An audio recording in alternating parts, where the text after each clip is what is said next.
ಒಂದಿಷ್ಟು ದುಡ್ಡು ಕೊಟ್ಟು ಸಾಕಪ್ಪ ನಾನು ಬದುಕ್ತೀನಿ ಅಂತ ವ್ಯಕ್ತಿ ಪಾಪ ಏನೋ ಸತ್ಯ ತಿಳಿಗೆ ಬಂದರು. ಪರಿಸ್ಥಿತಿ ಏನಾಯಿತು,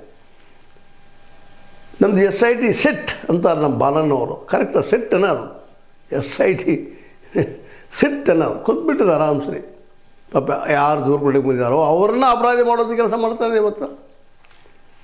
ಬಿಟ್ಟಿಲ್ಲಿ ಇನ್ನೂ ಅದ್ರ ಸೈಲದು ಅವ್ರನ್ನ 6 ಮಂದಿಗೆ ಮತ್ತೆ ಈಗ ನೋಟಿಸ್ ಅದು ಅವ್ರು ಹೈಕೋರ್ಟ್ಗೆ ಅಲ್ಲಿ ಓಡಾಡ್ತಾ ಇದ್ದಾರೆ. ಸತ್ಯ ಹೇಳಕ್ಕೆ ಹೊರಟ ಇದೆಲ್ಲ ಪರಿಸ್ಥಿತಿ.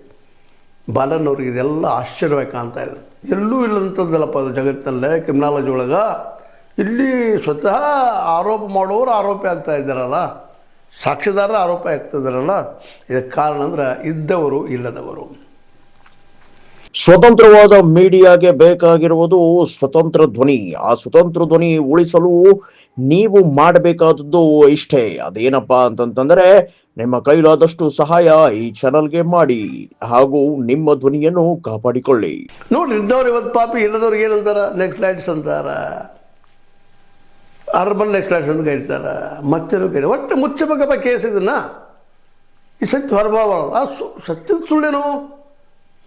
ಸೌಜನ್ಯ ಅತ್ಯಾಚಾರ ಆಗಿ ಸತ್ಯ ಸುಳ್ಳಲ್ಲ, ಕೊಲೆ. ಅದು ಸತ್ಯದ ಕೊಲೆ, ವೇದವಲ್ಲಿ ಕೊಲೆ.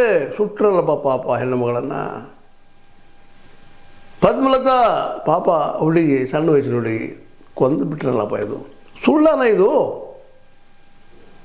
ಮಾವುದ ಆನೆ ಮಾವುದ ಬಡವ ಆನೆಯನ್ನು ಕಾಯ್ದ ವ್ಯಕ್ತಿ ಅವನ ತಂಗಿ ಅವನು ಕೊಲೆ ಮಾಡಿರಲ್ರಿ.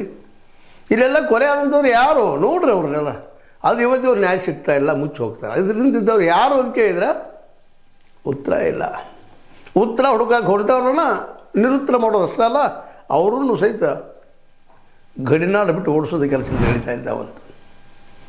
ಇವತ್ತು ಸಮೀರ್ ರೇವಡಿ ಆಗಿರ್ಬೋದು, ಅದೇ ಕಾಲಕ್ಕೆ ನಮ್ಮ ತಿಮರೋಡಿ ಅವರು ಆಗಿರ್ಬೋದು, ಮಟ್ಟೆಲ್ಲ